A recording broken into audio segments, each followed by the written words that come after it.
LeBron James is one of the most talented and athletically gifted players in the history of the league.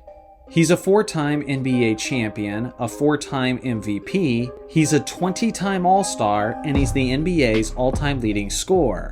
On top of that, he's one of the most polarizing athletes in the history of sports.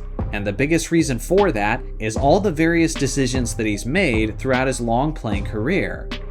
He started his career in Cleveland, then made a stop in Miami, then returned to Cleveland, and is now currently with the Los Angeles Lakers. The thing about LeBron is that he's changed jerseys so many times that it leads us to imagine how would his career and how would basketball history change if he approached some of those situations differently. If I'm being honest, I think LeBron James made a mistake. Twice. The first mistake takes us all the way back to the 2009 to 2010 season. Approaching was that summer, which was one of the most highly anticipated basketball summers of all time, as LeBron James was going to become a free agent.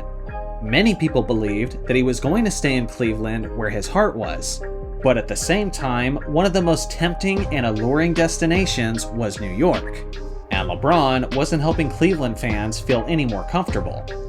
For goodness sake, he showed up to a Cleveland Indians game in a New York Yankees hat.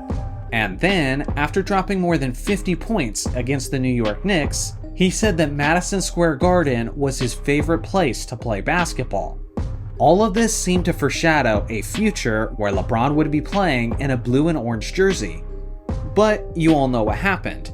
In the summer of 2010, he took his talents to South Beach to play alongside of Dwayne Wade and Chris Bosh. The thing is, Miami wasn't the only organization that had plenty of cap space. Chicago was one of the teams that were in the market, as were the New York Knicks. Now, my opinion on this first quote mistake is definitely the more controversial one, but I think LeBron should have gone to the New York Knicks in the summer of 2010. Yes, he won 2 championships with Dwayne Wade and Chris Bosh, but if he had gone to the New York Knicks, they still could have freed up cap space to potentially get another superstar player, whether it was Carmelo Anthony or even Wade or Bosh. LeBron would have had a lot of control over that struggling organization during the prime of his career. Between 2011 and 2014 was when James was at his absolute peak, not just offensively, but defensively as well. And I truly believe that if they would have surrounded him with a solid supporting cast, that he would have won a championship in the Big Apple as well. And that would have meant so much more.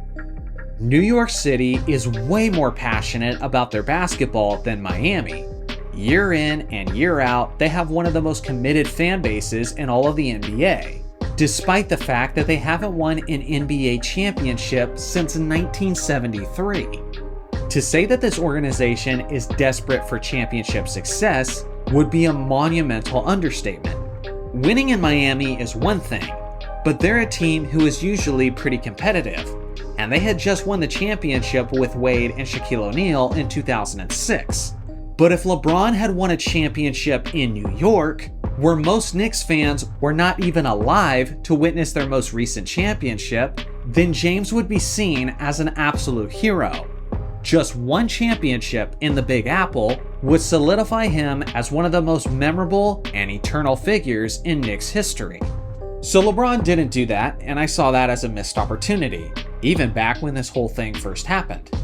He won 2 championships in 4 seasons in Miami, he returned to Cleveland and won the championship in 2016, and I believe that was his most impressive championship by far, and then he joined my Los Angeles Lakers in 2018. Once again, heading into the summer of 2018, LeBron was rumored to be connected with several different organizations, and the New York Knicks was one of them.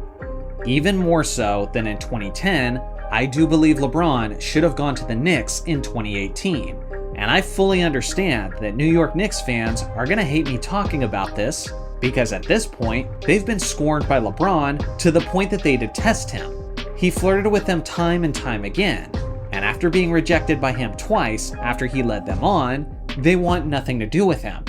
But there was a time where this could have worked.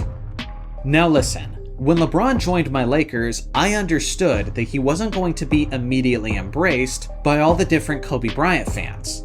This city is used to a superstar player who is the ultimate competitor and who is a guy who will shoot his way into an NBA championship. When it comes down to the final shot, 99 times out of 100, Kobe's shooting it, when LeBron prefers to kick it to the open guy. Fundamentally and idealistically, LeBron and Kobe are two completely different basketball players.